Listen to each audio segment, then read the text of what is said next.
Ang lamig! Nagtungo kami dito sa Naguilian Road dito sa Baguio City para mag-lunch dito sa Rebel Bakehouse.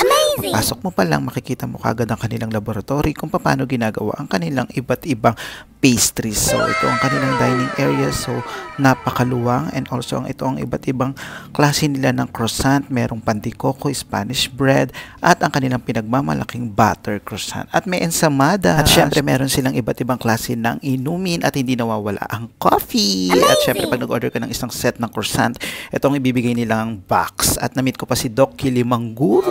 Hi! Ligtas ang may alam, Char.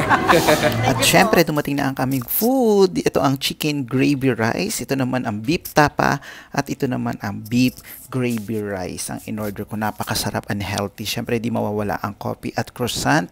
Kaya tinira ni bakla ang aking pagkain, kumain at uminom. At syempre, thank you so much, Rebel Bakehouse. Ang sarap at ang healthy.